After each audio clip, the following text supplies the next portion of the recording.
ஐயனார் துணை சரியில்ல.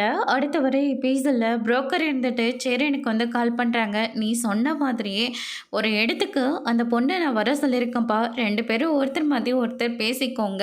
உங்க மனசுல இருக்கிற விருப்பத்த நீங்க டைரக்ட்டா பேசிக்கோங்க.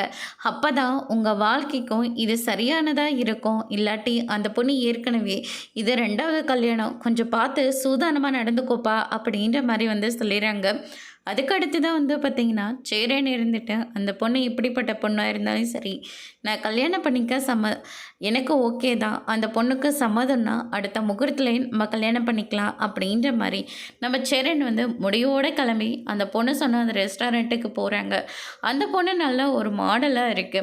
சேரன் இருந்துட்டு வேலைய விட்டு அப்படியே வந்ததுனால, அந்த பொண்ணு வந்து ஒரு மாதிரியா பார்த்துட்ருக்கு. "ஆமா, நீங்க என்ன வேலை செய்றீங்க?" அப்படின்னு சொல்லிட்டு கேட்கவும், "நான் மேஸ்திரியா இருக்கேன்." அப்படின்ற மாரி வந்து சொல்லிறாங்க. "எனக்கு இந்த கூட்டு குடும்பம்லாம் ஒத்து வராது. நான் எப்பவுமே தனியா இருக்கிறது தான் பெஸ்ட்டுன்னு நினைப்பேன். பெரிய வீடு வேணும். அதே மாதிரி சொந்தமா வேலை வேணும். ஒரு மாசம் ஆனா ரூ. 1,00,000 கிட்டத்தட்ட சம்பளம் வாங்கணும்." அப்படின்ற மாரியெல்லாம் பயங்கர லிஸ்ட்டா போட்டுட்ருக்கு. சேரன் அதெல்லாம் பார்த்த உடனே பயங்கரமா ஷாக் ஆகுறாங்க.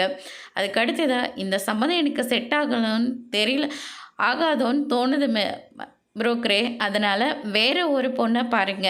ஏன்னா அந்த பொண்ணு ரொம்ப பெருசா எதிர்பார்க்குது. அந்த அவ்வளோலாம் என்கிட்ட எதுவும் கிடையாது. அப்படின்ற மாரி வந்து சொல்லிறாங்க. அதோட இன்னைக்கான பிரமோ முடிச்சிருக்காங்க. இனி ஐயனார் துணையில அடுத்தடுத்து என்னெல்லாம் நடக்க போகுதுன்றத வெயிட் பண்ணி பார்க்கலாம்.